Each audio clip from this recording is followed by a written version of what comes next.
OC স্যারের সান্ত্বনা দিয়া দিছেন আমারে, ওসি স্যারের সান্ত্বনা আইছে, কিন্তু এখন পর্যন্ত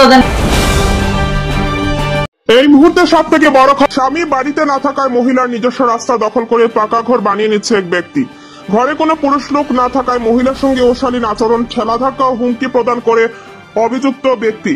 এ নিয়ে বরখলা থানায় অভিযোগ জানিয়েছেন ভুক্তভোগী মহিলা। উল্লেখ্য, কাছাড় জেলার বরখলা থানার অন্তর্গত রামপুর কালভার্টের নিকটে ভুক্তভোগী মহিলা শামিমা বেগম লস্কর 8 জুলাই সকাল আনুমানিক 9টার সময় নিজের বাচ্চাদের স্কুলে পাঠিয়ে বাড়িতে ফেরার সময় কাশীপুরের নাজির উদ্দিন লস্কর অশালীন আচরণ, ঠেলাধাক্কা, অশ্লীল গালিগালাজ ও হুমকি প্রদান করে সঙ্গে সঙ্গে ভুক্তভোগী মহিলা বরখলা থানায় অভিযোগ জানান। থানার ওসি নীলকমল বড়ুয়া মহিলাকে আশ্বস্ত করে বলেন কয়েকদিন তদন্ত করার পর এফআইআরটি রেজিস্টার করবেন।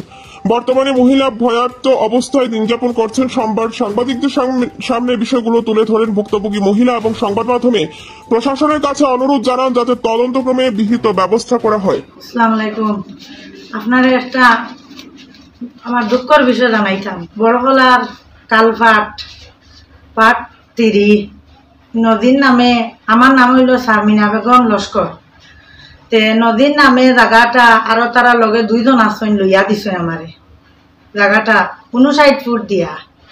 এরপরে তারা কেলেঙ্কারি করিয়া 12 ফুট দিয়া 5 কাটা জায়গা 303 ফুটে লাম্পায় তারা নিছে। নেওয়ার পরে আমারে তারা পথ সকারে তারা আমার লগে সরিকানি পথ রাখছেন, রাখিয়া তারা জায়গাটা রাখছেন। রাখার পরে এখন দেখা যায় যে আমার জায়গা ঢুকাইয়া, রাস্তা ঢুকাইয়া গড় বানানি হয়েছে। আমার হাজবেন্ড না থাকা সত্ত্বে বহুত বার বিচার হয়েছে, 2-3 বার বিচার হওয়ার পরে কুটি গাড়ানির পরে নদীর নামে তাই কুটি সরাই দেন, তার লগে কে বা কাহারা আসেন এর মাঝে জড়িত। সরানির পরে হাল্লা চিৎকার হয় যে তাই নিতা মানিয়া যায় না, তান ডিপার্টমেন্ট দেখায় তান আর কি জমিনের যেন মাফিয়াগিরি তারা তা করেন 3 জনে মিলিয়া তারা। এরপরে তাই আমার হাজবেন্ড না থাকা সত্ত্বে তাই কুটি উঠি হরাইয়া গোল বানাইছেন। আমি আমার মেয়ে ছেলে একটা মেয়ে একটা আছে, 2 জনকে লইয়া স্কুল যায়।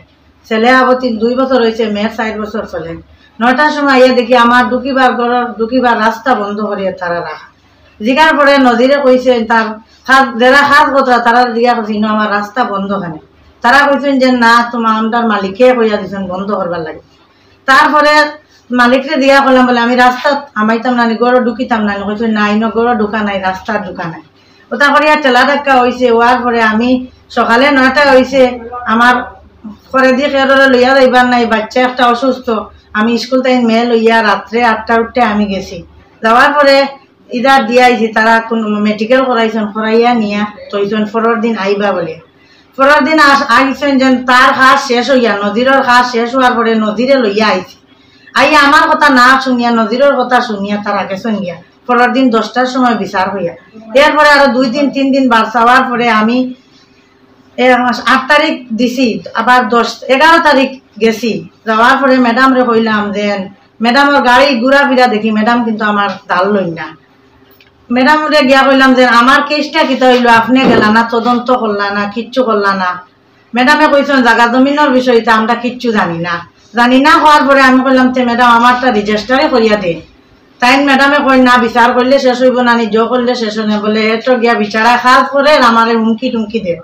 ম্যাডামে উঠে কইছেন তো এত তার জায়গা লইছে কাজ করবো, আমি গিয়া দেখি আইছি কুটি ঠিক আছে।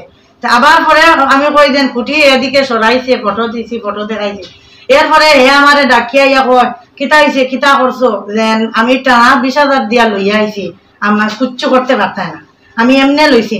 যদি আজকে ডালাইও যেন আজকে 14 তারিখ 14 তারিখ ডালাইয়ের দিন আমার সকালে ডাকিয়া কয় কিতা কিতা করলা, এমনি লইছি নি 20,000 দিয়া। ম্যাডাম রে ওখানো গিয়া কইছি ম্যাডাম আপনারা বলে 20,000 টাকা দিয়া আপনারা লইছে, আপনি বলে এর লাগিন এটা কোনো তদন্ত কথা না।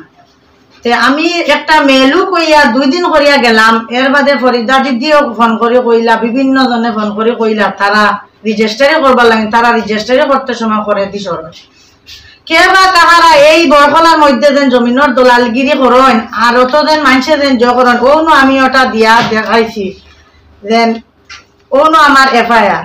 আমি 2টা বাচ্চা লইয়া যেন গিয়া দিয়া দিলাম, আমার কোনো একটা রেসপেক্ট পাইলাম না। একটা বেটি মানুষ হইয়া হাজবেন্ড বাড়িত না থাকা সত্ত্বে একজনটাও আইলা না। ম্যাডামে আমার কইছেন তার সময় নাই, যদি তাই গাড়ি লইয়া তাই দলুত যাইতরা, আমার রাস্তার সামনে দিয়ে ফুটি চড়ার যাইতরা, কিন্তু আমার এখানে আইয়া তাই ইনকোয়ারি করবার তার সময় নাই। এরপরে হে কইছি ম্যাডাম রে যে সময় বলে আমার তার রেজিস্টারি করিয়া দেন, এই সময় ওসি স্যারে সাইন করছেন, ঠিক আছে আমি ওসি স্যারের লগে মাতি আই। ওসি স্যারে আইয়া আমারে কইছেন 2-3 বার আমি ইনকোয়ারি করবো, করার পরে আমি রেজিস্টারি করিয়া কোর্টে পাঠাই দিব, কে কার বা কাহারা জায়গা আমি তো এটা কইতাম পারতাম না, কোর্টে তার বুঝিয়া দিব। ওসি স্যারে সান্ত্বনা দিয়া দিছেন আমারে, ওসি স্যারের সান্ত্বনা আইছে, কিন্তু এখন পর্যন্ত ম্যাডাম আইয়া একটা বার তদন্ত করলা না, এ তো তার হাত চালাইয়া গেল।